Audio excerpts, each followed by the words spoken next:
बहुत समय पहले की बात है। एक राजा को उपहार में किसी ने बाज के 2 बच्चे भेंट किए। वे बड़ी ही अच्छी नस्ल के थे और राजा ने कभी इससे पहले इतने शानदार बाज नहीं देखे थे। राजा ने उनकी देखभाल के लिए एक अनुभवी आदमी को नियुक्त कर दिया। जब कुछ महीने बीत गए तो राजा ने बाजों को देखने का मन बनाया और उस जगह पहुंच गए जहां उन्हें पाला जा रहा था। राजा ने देखा कि दोनों बाज काफी बड़े हो चुके थे और अब पहले से भी शानदार लग रहे थे। राजा ने बाजों की देखभाल कर रहे आदमी से कहा, मैं इनकी उड़ान देखना चाहता हूँ, तुम इन्हें उड़ने का इशारा करो। आदमी ने ऐसा ही किया। इशारा मिलते ही दोनों बाज उड़ान भरने लगे, पर जहाँ एक बाज आसमान की ऊंचाइयों को छू रहा था, वहीं दूसरा कुछ ऊपर जाकर उसी डाल पर आकर बैठ गया जिससे वो उड़ा था। ये देख राजा को कुछ अजीब लगा। क्या बात है, जहाँ एक बाज इतनी अच्छी उड़ान भर रहा है, वहीं ये दूसरा बाज उड़ना ही नहीं चाह रहा। राजा ने सवाल किया, जी हुजूर, इस बाज के साथ शुरू से यही समस्या है, वो इस डाल को छोड़ता ही नहीं।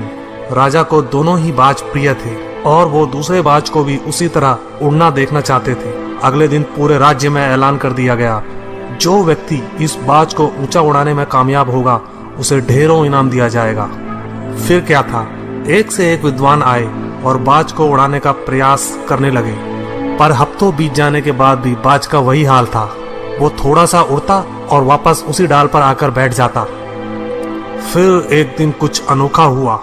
राजा ने देखा कि दोनों बाज आसमान में उड़ रहे हैं। उन्हें अपनी आंखों पर यकीन नहीं हुआ और उन्होंने तुरंत उस व्यक्ति का पता लगाने को कहा जिसने ये कारनामा कर दिखाया था। वह व्यक्ति एक किसान था। अगले दिन वह दरबार में हाजिर हुआ। उसे इनाम में स्वर्ण मुद्राएं भेंट करने के बाद राजा ने कहा, मैं तुमसे प्रसन्न हूँ, बस तुम इतना बताओ कि जो काम बड़े बड़े विद्वान नहीं कर पाए वो तुमने कैसे कर दिखाया। मालिक, मैं तो एक साधारण सा किसान हूँ, मैं ज्ञान की ज्यादा बातें नहीं जानता। मैंने तो बस वो डाल काट दी जिस पर बैठने का बाज आदी हो चुका था, और जब वो डाल ही नहीं रही तो वो भी अपने साथी के साथ ऊपर उड़ने लगा। दोस्तों, हम सभी ऊंचा उड़ने के लिए ही बने हैं, लेकिन कई बार हम जो कर रहे होते हैं उसके इतने आदी हो जाते हैं कि अपनी उड़ान भरने की, कुछ बड़ा करने की काबिलियत को भूल जाते हैं। यदि आप भी सालों से किसी ऐसे काम में लगे हैं जो आपके सही पोटेंशियल के मुताबिक नहीं है, तो एक बार जरूर सोचिए कि कहीं आपको भी उस डाल को काटने की जरूरत तो नहीं जिस पर आप बैठे हैं।